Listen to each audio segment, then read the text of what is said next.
Respiratory system, auscultation. Introduction. The patient's history determines the scope and intensity of the chest examination.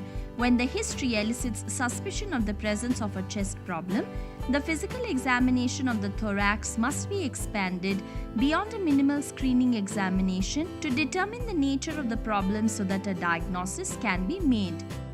Technique. The pulmonary examination consists of inspection, palpation, percussion, and auscultation. What to observe during auscultation? Breath sounds, vascular, broncho-vesicular or bronchial. Vocal resonance, bronchophony, whispering pectoriloquy, egophony. Added sounds, pleural rub, wheezes or crackles. Procedure. Introduce yourself and confirm the patient's identity. Explain what is going to take place and ask for consent. Auscultation of the chest is generally done with the stethoscope diaphragm and is ideally performed in a quiet room with the patient either sitting or standing. Listen to the anterior, lateral, and posterior thorax. Comparing one side to the other is a helpful maneuver to identify the patient's normal.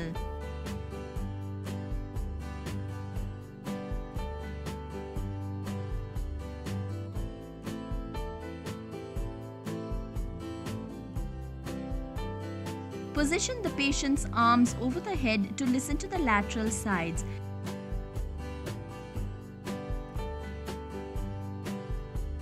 When the posterior thorax is examined, the patient's arms should be crossed anteriorly to move the scapulus laterally as much as possible.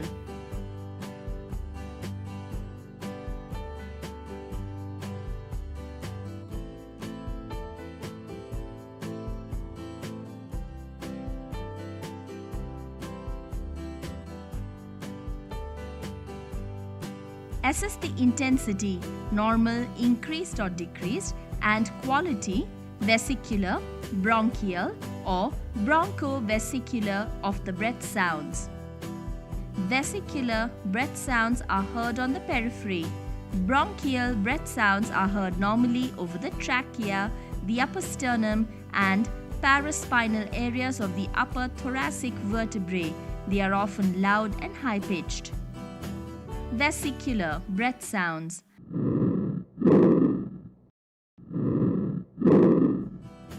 Broncho-vesicular breath sounds.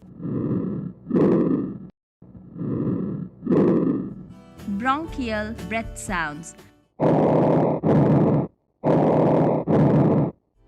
Confirmation of the presence of bronchial breath sounds can be obtained by listening for egophony, E to A sound. This sound is elicited by asking the patient to say the letter E as one listens over the suspicious area with the stethoscope. When consolidation is present, the spoken E sound is audible as an A sound, similar to that produced by a bleating goat.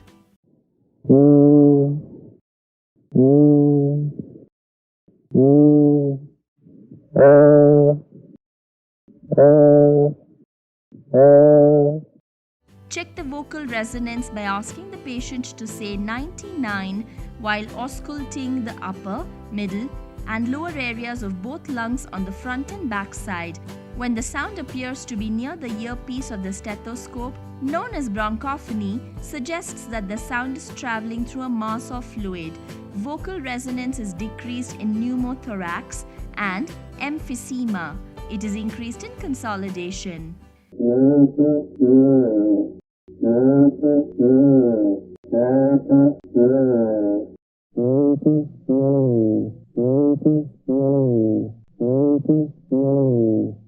Ask the patient to whisper 1, 2, 3 to assess for whispering pectoriloquy.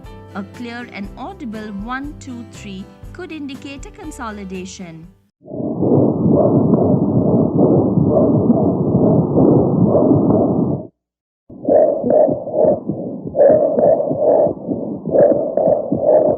There are 3 types of abnormal breath sounds that arise in the pleura and in the lung. Frequently, they're collectively referred to as adventitious breath sounds. Plural rub.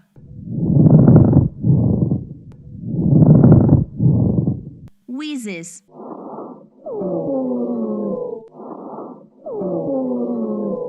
Crackles.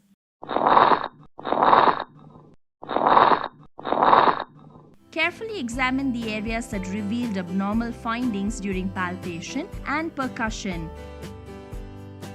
In a dyspnea patient, it is best to auscultate the abnormal areas first, that is, the lung bases, in case the patient becomes fatigued during the examination.